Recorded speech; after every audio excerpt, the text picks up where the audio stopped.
Yes, hello. My name is Paul Hutchings. Following on from the talk that I did for the ICG about Twitter, I've got some more in-depth slides about more advanced social media, and really want to talk about the kinds of platforms that you might want to use. It's probably worth saying that right at the beginning that social media is very much about individual opinion and sharing something of yourself. It's quite a tricky thing to delegate, and it's the kind of thing that uh, can take an awful lot of time. There's a lot of stuff out there. There's lots of tools that you can use, and it can be really overwhelming. And so, not only is there the risk of information overload um, uh, uh, and behaviour that promotes shallow thinking, but it will take quite a lot of your time. As you see, there are lots of different platforms. Most people, and I'm no expert in this, but need some self-discipline to manage it effectively. So I'm going to first talk about Twitter, and here are some of the things that here's a Twitter feed, and here are some of the things that you would most likely want to do in order to get the most out of Twitter.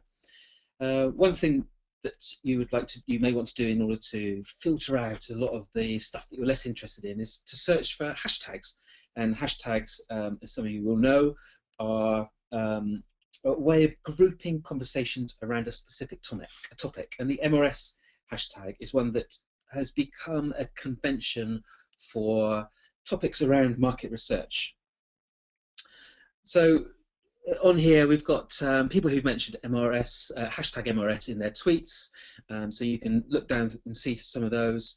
But what it will also do is it will show some of the top market research tweeters, and if you're not following them already, you might want to click on them and follow them. There's some suggestions that Twitter's making for you based on your search for hashtag MRX. In other things that you can see on this Twitter feed is retweets, and retweets are a bit like forwarding a message to your followers. And you can see here on that one there that there is a comment attached to it. He's just put thanks, and then he's retweeted what George ZD has said about a link that he's seen. And equally on that, you'll see that in the red here we've got links to websites, and at the top we've got Owly, AOW.ly, we've got Bitly. These are what they call URL shorteners, because there's a limit to the number of characters that you can get in a tweet. There's shorteners which will reduce the size of the web link to something that's much more manageable. And if you do a search for URL shortener, there's lots of different tools, and the best ones are probably those that you can use as an add-on to your browser. And I can answer questions about that if that's helpful and you don't know what that means. On the left-hand side there, we've got trends. Now, these are the sorts of things that people are talking about most frequently on Twitter at the moment. Now, they're not MRX, but they are a little bit tailored to you and some of the things that you might be interested in. When we do a search for MRX, hashtag MRX, you can see at the top there, and I've just circled around it, tweets.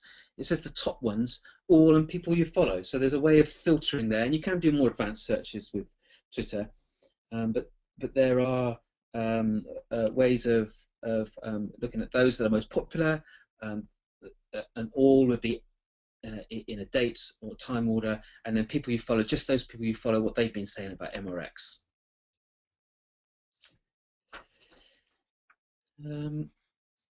I thought I'd just have a look at someone's Twitter feed, because lots of people ask me, what to tweet, and I think it's a really tricky balance to get the right sort of the volume that is interesting to people, because there are some people who won't like what you say or how often you say something. But Tom Ewing is a sort of leading, fairly prolific market research commentator, and I picked his because he manages to do pretty well at staying on topic, which is market research, and his other enthusiasm, which is music. But you can also have a look, seeing down here, that he puts in some personal stuff, and then he uses Twitter to have conversations. So at the top one there, he's replying. To congratulate people, it's quite a nice thing for Twitter. You know, if you see something that someone said, that you can go and say, you know, well done, or you can add to it in some way. And then at the bottom there, he's sort of challenging what people are saying. He's getting involved in a conversation. I think these are the sorts of things that you need to be thinking about for using Twitter. He's also got some automated tweets in there. So there's a uh, uh, a something that he's put on Facebook there, and then it's automatically tweeted through to his Twitter feed. But what you do get a sense of when you look down through Tom's Twitter feed is that he's just being himself, and I think that's the sort of key thing to try and remember with Twitter. You know, it's you know, try and say something about yourself without you know, getting too personal. It's a tricky balance, but I think Tom probably does it pretty well. I don't want to embarrass anyone here, but based on some conversations we're having recently about people's Twitter account being hacked, here's a sample of direct messages I got recently from people's Twitter accounts that got hacked. And it's, you know, wow, you're busted in this video, and then there's a link. What are you doing in this Facebook video? FB is now providing zero-cost Apple iPads too. I mean, all fairly transparent spam messages, but even so, quite tempting for a lot of people to click on, and that's probably what they've done. They've had a message like this, they've clicked on it, and then it's downloaded something malicious, malware it tends to be called, that has then tweeted out to everybody that follows them with a similar direct message. So in terms of advice, if you do get a link like that, don't click on it. But it could also be that it's another app that you've given Twitter permission to use has been hacked as well. So if you think you've been compromised, there's some key things to do. Would be to go to your Twitter account. You can see I've circled settings there. Go to Twitter settings, change your password to something that's unique and strong. There's lots of advice on the internet about how to do that. It's very common that people will use the same password for lots of different sites. Not a bright idea. Think about using a password manager. There are some good examples. LastPass is free and is pretty good once you get it set up. Password One is even more involved. You pay for that, but it's not very expensive. If you go to applications on your Twitter account, you'll see that there are some applications here, and then you have an option to revoke access. So these are applications that you have given Twitter permission to integrate with, to access your Twitter account. You can revoke access if you see anything there that you don't recognize or that you don't trust. And then the final thing would be to delete those direct messages that you've got in your account, because if people haven't opened that direct message, then they won't see it if you delete it. Facebook, I mean, I think, you know, Facebook obviously massively popular, lots of people using it. Can it be used for promotion? I'm not so sure. I think that most users like to keep their profiles separate from their work profiles. I think increasingly we're going to see that divide breaking down. I think that, you know, instead of assuming that either are private and separate, or instead of opting out of them altogether, we're increasingly going to opt in and get a bit smart about what to choose online. But I took the decision earlier the year to delete my account and set up under a pseudonym. I just thought that, you know, it would be a good idea to start again, because there's a lot of sort of historical stuff on my account. And, you know, here's a good example. I dressed up for an audition for a Daft TV show. I told everyone about it on Facebook, and then failed to get on the show.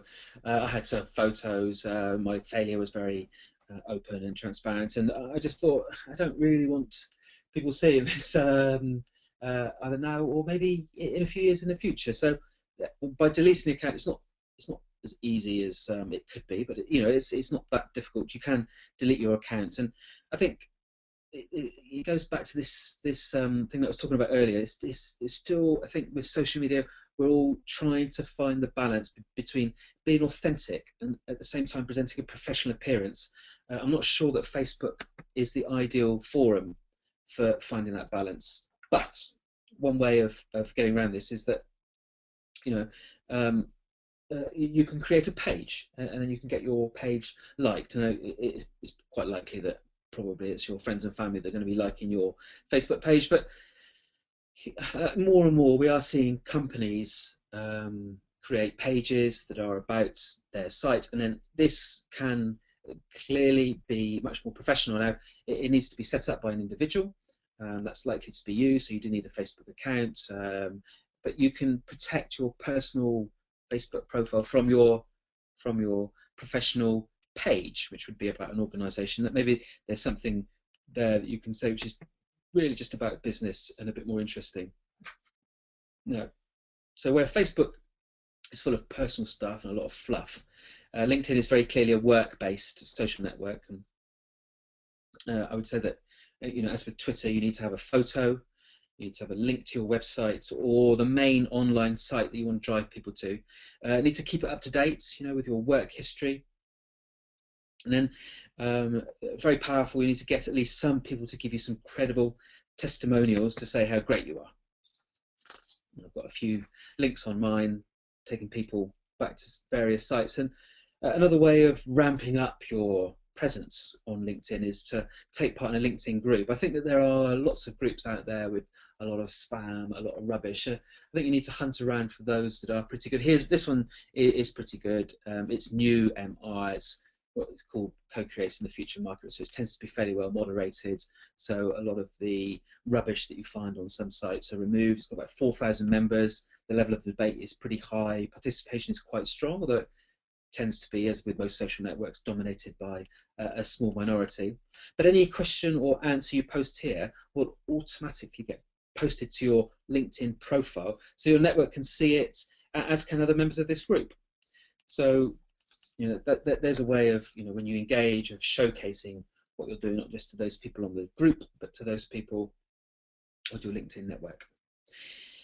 YouTube, like Facebook, can be rather trivial. It's dominated by cats and music and gaming, but it is absolutely enormous, massive usage figures. And while market research videos don't have a lot of views, young people are increasingly using YouTube as a search engine, especially if they need to find out how to do something. If you search for something, frequently YouTube hits will come up above other web hits. So, is there an opportunity here? The market research videos, if you have a look for them, that are doing well, are more academic ones for university courses. They're not very exciting. Is there an opportunity to do a good how-to around your specific area of research that you specialise in? A less well-known social network is Quora. This was set up by a couple of guys from Facebook. And LinkedIn has got this sort of function for asking and answering questions. Yahoo's got one. There's another one, answers.com. There's lots of, but Quora is a pretty good one for being even more social. So rather than just being a question answer site, it links quite well to your Twitter account, to your Facebook, if that's where you choose to also talk about or link what you say on Quora to your other social networks. But the other thing it's quite good for is following topics that interest you, connecting to people who have similar interests, and building credibility by answering questions that people can then either vote or up and can vote up or down. And so you can see here that the blue squares, with words in them, are tags, and so lots of these questions have been tagged. You can search for the tags. You can search for what people have asked as questions, and then Peter Latham has come in and answered this question about the key to a successful ethnographic report, and then it's been voted up by people who've seen it. So quite a nice way of showcasing your expertise amongst quite a niche group. I thought I'd just say something a little bit about blogging. I mean, they blogs, love or hate that word. I'm not a big fan of it, but really it means sort of online updating on a regular sort of diary-based way. Well, the kind of start of social media, they gave everyone the chance to publish whatever they wanted to the world in a few easy steps, and brilliant. Good for raising your profile, good for increasing your visibility, loved by search engines, encouraging people to engage with you, but they are really hard to write regularly, and really hard to write in a way that people find engaging. So, if you do set out along this, blogging route, remember that you're going to need a lot of discipline. a lot of enthusiasm for the topic, and quite a bit of talent as well.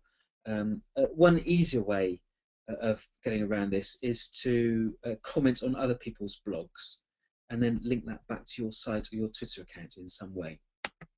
So let someone else do the heavy lifting, and then you just jump in with a comment, which can be obviously very insightful and erudite. Because all these things link together, and you want to try and increase your impact as broadly as possible, I mean, I think you need to try and automate whatever you can. Updates, they need to be frequent but not overwhelming. But you will save some time if you can, get the platforms that you use automatically updating each other. So Twitter is great for automating some of your updates by linking your LinkedIn with your Twitter.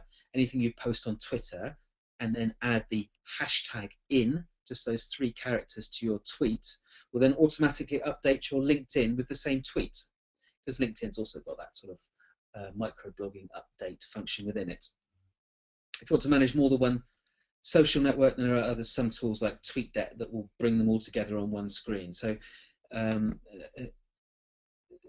think about how you can automate it. So just finally, I thought I'd leave you with this slide here, which is sort of neat summaries of the 5 platforms that I've just talked about. Twitter is about the presence, it's about I am doing some research. Facebook is more personal. I like doing research, funny smiley face. LinkedIn is about showing off. I'm good at doing research. YouTube is really showing off, and Quora can answer some very deep questions. Thank you very much.